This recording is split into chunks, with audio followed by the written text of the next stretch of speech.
अस्सलाम वालेकुम लिसनर्स। फरवा हालिद का नॉवल रगे जान से करीब तर का part 34। So let's get started.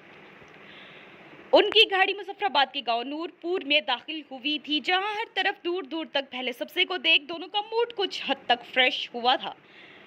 पहाड़ों के बीच घिरा ये गांव हुस्न और दिलकशी में अपनी मिसाल एक था। आपी, क्या हम यहाँ रहेंगे? मावरा को ये जगह बहुत पसंद आई थी। अपने अंदर की उदासी और दर्द पर काबू पाते वो हशाश बशाश लहजे में हाइफा से मुहातिब हुई थी। वो हाइफा के सामने अपनी तकलीफ जाहिर करके उसे मजीद दुखी नहीं कर सकती थी। आज तक हाइफा ने उसके लिए बहुत कुछ किया था, अब उसकी बारी थी। हाँ, तुम्हें अच्छी लगी ये जगह? हाइफा ने दिक्कत से मुस्कुराते चेहरा मोड़कर उसकी जानब देखा था। हाँ, बहुत ज्यादा। नगीना बाई ने हमें यहाँ बेचकर जिंदगी में पहली बार कोई तो अच्छा काम किया। मावरा पहाड़ों की बुलंदियों पर नजरें टकाए बोली। हाँ, उन्होंने मेरी बहुत मदद की है। हाइफा ने दिल से इकरार किया था, इस बात से अनजान कि यहाँ भी नगीना बाई उसकी कीमत वसूल चुकी हैं। यहाँ से 1 घंटे के डिस्टेंस पर एक मेडिकल कॉलेज है। तुम्हारे कॉलेज वालों से सारे मामलात क्लियर हो चुके हैं। अब बाकी जितना टाइम रह गया है तुम यहीं अपनी डिग्री कंप्लीट करोगी। हाइफा पहले से ही मावरा के हवाले से तमाम मामलात क्लियर कर चुकी थी।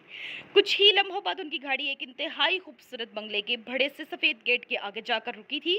गेट की दाएं जानिब सफेद और सियाह रंग की तख्ती मौजूद थी, जिस पर लिखा नाम हाइफा नहीं देख पाई थी। अगर देख पाती तो कभी इस घर में दाखिल ना होती। सफेद तख्ती पर सियाह लफ्जों में कुंदा अजमीर आशियाना पूरी आबोताब से जगमगा रहा था। हाइफा के वहमो गुमान में भी नहीं था कि जिस शख्स से फरार होकर वो इतनी दूर आई है, इस वक्त उसी के घर में पनाह गुज़ीन है। गाड़ी से उतरते वो दोनों सीधी अंदर दाखिल हुई थी। वहां पहले से ही मुलाजमीन मौजूद थे और उनकी आमद के मुंतजिर थे। 2 खवातीन अंदर जबकि 2 गार्ड्स बाहर मौजूद थे। हाइफा को नगीना बाई ने बताया था कि उन्होंने उन दोनों के लिए अलग से एक घर अरेंज कर दिया है, जहां उन्हें किसी किस्म की कोई परेशानी नहीं होगी। मगर वो घर इतना शानदार और पुरअसाइश होगा, हाइफा को कतन अंदाजा नहीं था और ना ही नगीना बाई को। बहुत खूबसूरत गांव है ये।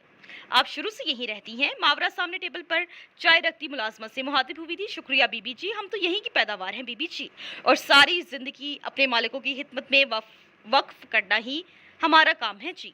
मुलाजमा भी काफी बातों की शौकीन मालूम हो रही थी। हाइफा का सर दर्द से फट रहा था। इस वक्त चाय उसे गनीमत लगी थी। वो मग होंठों से लगाए खामोशी से उनकी बातें सुन रही थी। कौन मालिक? मावरा को शुरू से ऐसा वडेरो टाइप सिस्टम देखने का बहुत शौक रहा था। जी, हमारे साईं, वही जिनका ये घर है, बल्कि ये पूरा गांव उन्हीं की जागीर ही तो है।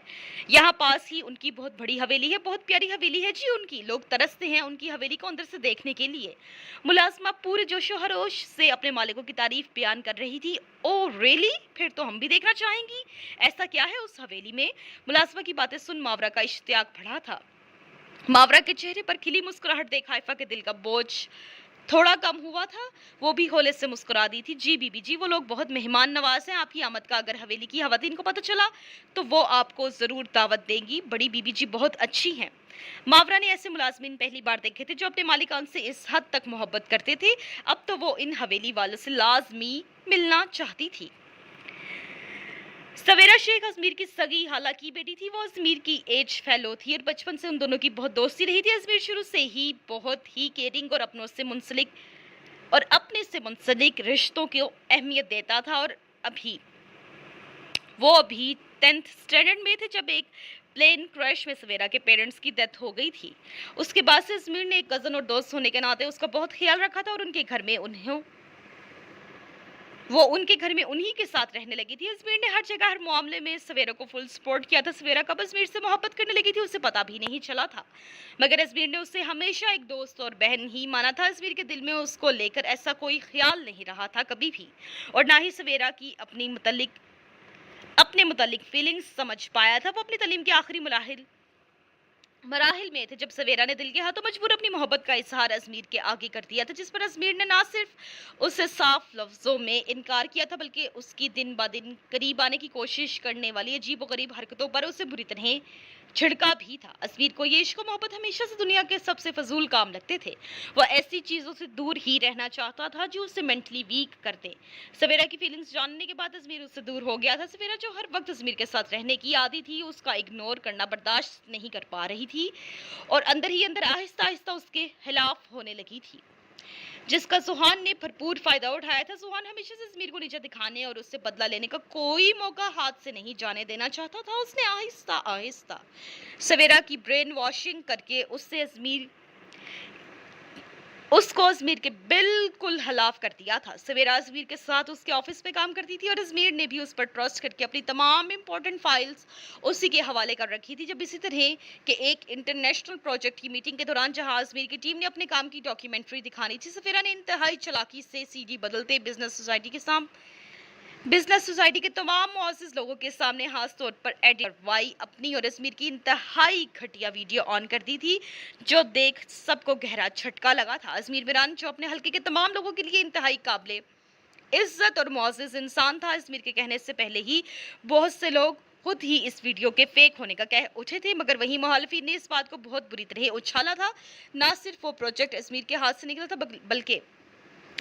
बल्कि अगले 6 महीनों तक उसे बहुत टफ टाइम देखना पड़ा था। मेरान पैलेस के हर फर्द ने सवेरा को की इस घटिया हरकत पर उससे भरपूर लानत मलामत की थी, जिस पर सवेरा को शिद्दत से अपनी गलती का एहसास हुआ था। उसने अजमीर से माफी मांगने की बहुत कोशिश की थी, मगर तब से लेकर अब तक अजमीर उस जैसी लड़की की शक्ल देखने का रवादार नहीं था, जिसने उसे बदनाम करने के लिए खुद को इस कदर नीचे गिरा दिया था। सवेरा ने सबको बता दिया था कि उसे ऐसा करने के लिए जुहान ने कहा था, और जुहान ने सबके सामने इस बात का इकरार भी किया था कि वो अजमीर से बदला लेने के लिए कुछ भी कर सकता है।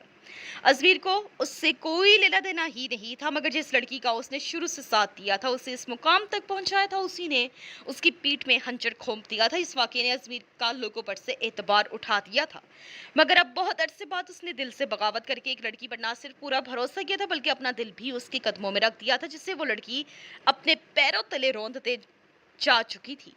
आज तक अजमीर मिरान की जिंदगी में बहुत तूफान आए थे, कभी कोई उससे उसकी जगह से हिला नहीं पाया था, मगर हाइफा नूर ने उसे ऐसी गहरी चोट दी थी जिसका भर पाना अब उसकी जिंदगी भर के लिए नामुमकिन था। उसके खिलाफ साजिशें करके उससे कमजोर करने वाले उसके दुश्मन पहली बार कामयाब हुए थे। सवेरा मेरान पैलेस में रहकर सबकी बेरुखी बर्दाश्त नहीं कर सकती थी, इसलिए वो हमेशा हमेशा के लिए अमेरिका चली गई थी। लेकिन यहाँ भी उसने कुछ ऐसे लोग छोड़ रखे थे जो उसे अजमीर की पल पल की खबर दे रहे थे। अजमीर की जिंदगी में किसी लड़की के आने का सुनकर उसे बहुत तकलीफ हुई थी, मगर उस लड़की के अजमीर को दिए धोखे की खबर सवेरा को हिला कर रख गई थी, जिसे बर्दाश्त ना कर पाते वो पाकिस्तान वापस लौट आई थी अजमीर मिरान की खातिर, और अब वो हर हाल में अजमीर से माफी मांगकर उससे मनाने का इरादा रखती थी। जरीशा बाहर लॉन में झूले पर आंखें मूंदे बैठी मुस्कुरा रही थी। सुहान के किए जाने वाले इजहार ने उसे फर्श से अर्श पर पहुंचा दिया था। वो इस वक्त खुद को दुनिया की सबसे ज्यादा खुशकिस्मत लड़की तस्वुर कर रही थी। अब उसे पूरा यकीन था कि वो अजमीर और सुहान के बीच दुश्मनी की वजह जानकर उन्हें एक जरूर करेगी। वो दोनों ही उससे बेपनाह मोहब्बत करते थे। वो अपनी जिंदगी के इन दो सबसे अहम लोगों को एक साथ देखना चाहती थी। सुहान की सोचों में खोए उसके चेहरे की दिलकश मुस्कुराहट मजीद बढ़ गई थी। चुपके से उसके करीब आती फरीहा और सदफ ने उसकी मुस्कुराहट को ज़ुमायनी निगाहों से देखा था। भाभी, सदफ ने जनीशा के जरा सा करीब होते फरीहा को मुखातिब करके अपना गला खनकारा था। जनीशा हड़बड़ाकर सीधी हुई थी और उन दोनों के चेहरों पर सजी ज़ुमायनी मुस्कुराहट देख छिनप गई थी। भाभी, इन मोहतरमा की फिक्र में मैंने इनके उन मिस्टर हिटलर की डांट खाई। मुझे लगा ये मेरी बेचारी मासूम सी कजन कहीं अपने हिटलर हस्बैंड को अचानक सामने देख बेहोश ही ना हो जाए, मगर यहाँ तो मामला ही कुछ और लग रहा है। लगता है मलिक जुहान मिरान का अपनी बीवी के सामने आते सारी हिटलर गिरी निकल गई। वो दोनों उसकी शर्मीली सूरत देख हंसते हुए बोली, तुम चुप करो, ऐसा कुछ नहीं है। जनीशा जुहान की बातें और हरकतें याद करती शर्म से दोहरी हुई थी। अच्छा, तो मुझे बता दो कैसा है फिर। फरीहा भी फुल मस्ती में थी आज। भाभी, आप भी, मुझे बात ही नहीं करनी आप दोनों से। जरीशा उन दोनों की टांग खींचने पर जल्दी से वहां से खिसक गई थी। उसका रुख शमसा बेगम के कमरे की जानिब था। वो उनसे अजमीर के बारे में पूछना चाहती थी, मगर ड्राइंग रूम के पास से गुजरते उसके कदमों को ब्रेक लगी थी। अंदर अजमीर का खास आदमी फैसल कासिम साहब और शमसा बेगम के सामने बैठा था। न जाने वो क्या बता रहा था, जिसे सुनकर शमसा बेगम की आंखों में आंसू थे। जरीशा का दिल परेशान हुआ था। वो ड्राइंग रूम की उस तरफ बनी खिड़की की जाने बढ़ी थी, जहां से अंदर की सारी बातें वाजिया तौर पर सुनाई देती थी, मगर वहां आते जो बातें जनीशा के कानों में पड़ी थी, उसका दिल हिला कर रख गई थी। जनीशा उन सबकी खुशियों का ख्याल रखने वाला उसका जान से प्यारा भाई, जो सुहान से इतनी दुश्मनी होने के बावजूद सिर्फ उसी हमेशा उन सबकी खुशियों का ख्याल रखने वाला उनका जान से प्यारा भाई, जो जोहान से इतनी दुश्मनी होने के बावजूद सिर्फ उसकी खुशी की खातिर झुक गया था, वो इस वक्त इतनी तकलीफ में था और उन्हें पता ही नहीं था। फैसल ये जानते हुए भी कि अगर अजमीर को पता चल गया कि उसने उसकी फैमिली को ये सारी बातें बता दी हैं, अजमीर उसे छोड़ेगा नहीं। इसके बावजूद वो यहाँ आन पहुंचा था। वो अजमीर को इतनी अजियत और खुद को टॉर्चर करता नहीं देख सकता था। उसने हाइफा के तवाफ वाले हिस्से को छोड़कर बाकी तमाम हकीकत कासिम साहब के सामने भी रख दी थी। जनीशा ने मुंह पर हाथ रखते अपनी सिसकी को रोका था। उसका पूरा चेहरा आंसुओं से तर हो चुका था। तुम्हें क्या लगता है इस सब के पीछे कौन हो सकता है? कासिम साहब ने फैसल की राय जाननी चाहिए थी, क्योंकि वो हर वक्त अजमीर के साथ रहता था। सर, मेरा ख्याल में मलिक सुहान, सवेरा शेख वाला मामला हमारे सामने ही है। उनके अलावा भला और कौन है अजमीर का दुश्मन? फैसल ने अपनी सोच के मुताबिक राय दी थी, जिसे सुनकर जनीशा को गहरा सदमा पहुंचा था। वो सोच भी नहीं सकती थी कि जोहान इस हद तक गिर सकता है। जोहान की अजमीर से नफरत बिल्कुल भी ढकी छुपी नहीं थी। जनीशा ने मुलाजमा को इशारा करके अपनी शॉल लाने को कहा था। तुम्हारे सर इस वक्त कहाँ हैं? खाड़ी में आकर बैठते जनीशा ने हाकिम को कॉल मिलाई थी। वो जोहान से फेस टू फेस बात करना चाहती थी, जिसकी घटिया साजिशों की वजह से उसका भाई इतनी तकलीफ में था। वो आज सुबह ही गांव पहुंचे हैं, इस वक्त अपने सफेद बंगले पर मौजूद हैं। हाकिम को समझ नहीं आई थी वो भला ये बात क्यों पूछ रही थी। जनीशा ने मजीद कोई बात किए बिना फोन रख दिया था और ड्राइवर को वहीं जाने का हुक्म दिया था। पूरे रास्ते जनीशा जल्दी भुनती आई थी। उसे रह रहकर उस लड़की पर गुस्सा आ रहा था, जिसने अजमीर मेरान जैसे इंसान को धोखा दिया था। जिस इंसान के साथ की लड़कियां मर रही थी, वो उसी को छोड़कर चली गई थी। मिन्हाज तुरानी मावरा को ढूंढ ढूंढ कर पागल हो चुका था, मगर वो उसे कहीं नहीं मिली थी। उस रात की मुलाकात के बाद वो खुशी खुशी मावरा को अपने बाबा से मिलवाने के लिए लेने आया था, मगर मावरा को वहां ना पाकर उसके हवास गुम हुए थे। उसे यही लगा था कि शायद किसी ने मावरा को किडनैप करवाया है, वरना मावरा खुद यूं बिना बताए उसे छोड़कर ना जाती। मिन्हाज ने न जाने कितनी बार उसका नंबर ट्राई किया था, मगर हर बार दूसरी जानब से मिलने वाला एक ही जवाब उसकी परेशानी मजीद बढ़ा गया था। वो सुबह तक बाहुश था कि उसकी मोहब्बत, उसकी बीवी अब हमेशा हमेशा के लिए उसके घर में आ जाएगी, मगर ये उसकी अधूरी ख्वाहिश ही रही थी। मिन्हाज हॉस्टल वार्डन पर अच्छा खासा भड़क कर उस पर एफआईआर कटवाने की धमकी देकर निकल ही रहा था, जब उसी लम्हे रात की ड्यूटी पर मामूर स्टाफ में से एक खातून अंदर दाखिल होती। उसकी जानिब एक छोटा सा रिकॉर्डर बढ़ा गई थी। मिन्हाज ने ना समझी से उसकी जानिब देखा था, मगर अगले ही सेकंड उसमें से निकलती आवाज मिन्हाज को साकित कर गई थी। मिन्हाज तुरानी, तुम्हें क्या लगता है सिर्फ तुम ही धोखा दे सकते हो?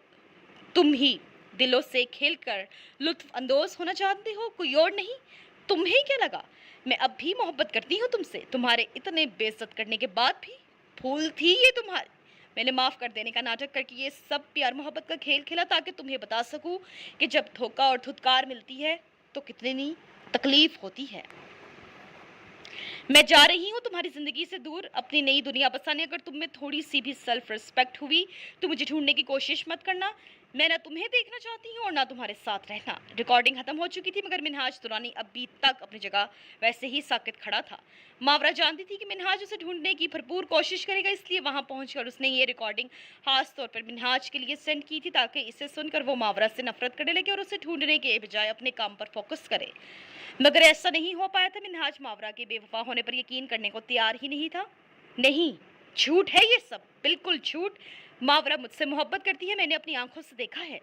मिन्हाज मावरा की कही जाने वाली बातों पर भी यकीन नहीं कर पा रहा था। मावरा उससे बहुत मोहब्बत करती थी। उसने ये सब क्यों बोला था और वो कहाँ गई थी?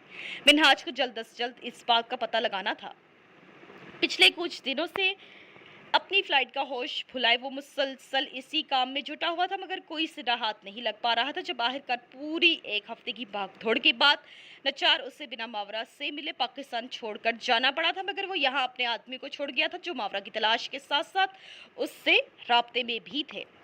वहां जाकर भी मिन्हाज का सारा ध्यान मावरा की तरफ ही था, मगर अंदर ही अंदर वो मावरा से नाराज होने के साथ साथ उस पर गुस्सा भी था कि उसने एक बार भी उस पर एतबार नहीं किया था और बिना बताए इतनी खामोशी से उसकी जिंदगी से निकल गई थी।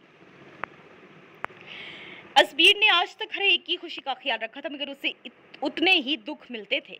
कई आंसू आंखों से टूटकर उसकी गालों पर फिसल गए थे। उसे अब हर हाल में सुहान और अजमीर के बीच नफरत का रीजन जानना था। अजमीर मीरान जिसके लिए अपने रिश्ते हर शय से बढ़कर थे, वो भला अपने सगे भाई से इतना दूर क्यों था? ऐसा क्या हुआ था कि वो उससे इतनी नफरत करता था? गाड़ी झटके से सुहान के सफेद कॉटेज के सामने आन रुकी थी। सरसब्ज पहाड़ियों में घिरा ये कॉटेज जनीशा को बेहद पसंद था। वो कई बार इसे बाहर से देख चुकी थी, अंदर से देखने का इत्तेफाक आज होने वाला था, मगर इस वक्त वो अलग ही मूड में थी। जनीशा को वहां देख हाकिम के इशारे पर गार्ड ने उसके लिए दरवाजा खोल दिया था। बीबी जी, आप यहाँ, सब ठीक?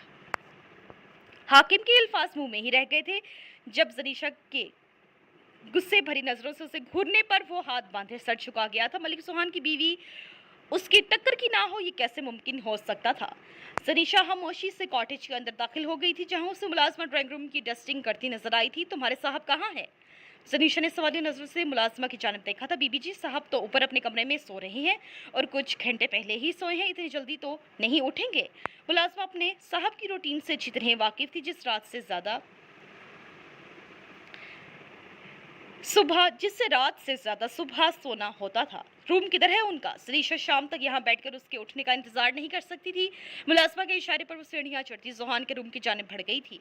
कमरे में कदम रखते लम्हा भर को उसके कदम लड़खड़ाए थे। पूरा कमरा अंधेरे में डूबा हुआ था। एक तरफ जलते आतिशदान की मध्यम रोशनी पूरे कमरे को ख्वाबनाक माहौल में तब्दील कर रही थी। वहीं खड़े उसकी नजरें बेड की जानिब उठी थी, जहां वो सितमगर पूरी तरह कंबल ताने गहरी नींद सोया हुआ था।